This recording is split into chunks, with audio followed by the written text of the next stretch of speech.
'twas not all a dream. The bright sun was extinguished, and the stars did wander darkling in the eternal space. Rayless and pathless, and the icy earth swung, blind and blackening in the moonless air.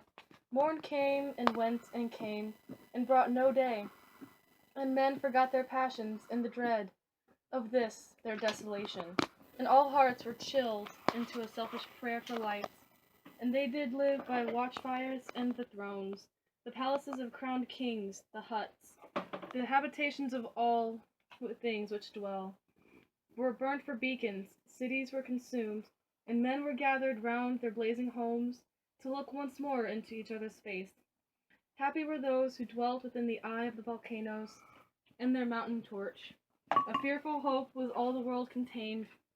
Forests were set on fire, but hour by hour they fell and faded, and the crackling trunks extinguished with a crash, and all was black. The brows of men by the despairing light wore an unearthly aspect, as by fits the flashes fell upon them.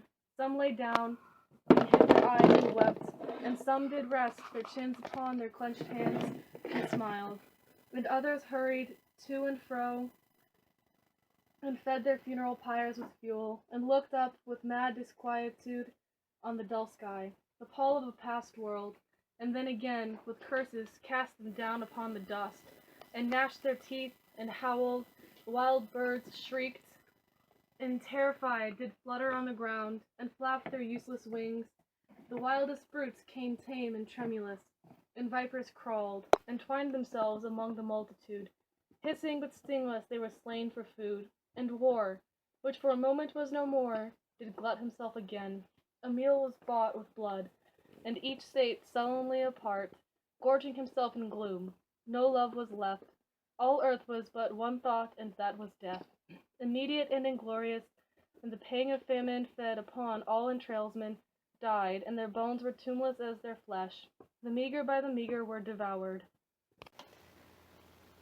Even dogs assailed the masters, all save one, and he was faithful to a course, who kept the birds and beasts and famished men at bay, till hunger clung them, or the dropping dead lured their lank jaws. Himself sought no food, but with a piteous and perpetual moan, and a quick desolate cry, licking the hand which answered not with a caress, he died. The crowd was famished by degrees, but two of an enormous city did survive, and they were enemies. They met beside the dying embers of an altar place, where had been heaped a mass of holy things for an unholy usage. They racked up and shivering scrapped with their cold skeleton hands the feeble ashes, and their feeble breath blew for a little life and made a flame which was a mockery. Then they lifted up their eyes as it grew lighter, and beheld each other's aspect, saw, and shrieked, and died. Even of their perpetual hideousness they died, unknowing who he was upon whose brow famine had written fiend.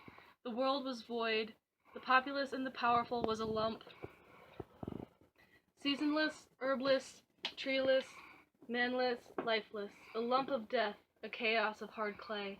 The rivers, lakes, and ocean all stood still, and nothing stirred within their silent depths. Ships sailorless lay rotting on the sea, and their masts fell down piecemeal as they dropped. They slept on the abyss without a surge. The waves were dead, the tides were in their grave. The moon, their mistress, had expired before. The winds were withered in the stagnant air, and the clouds perished. Darkness had no need of aid. From them she was the universe.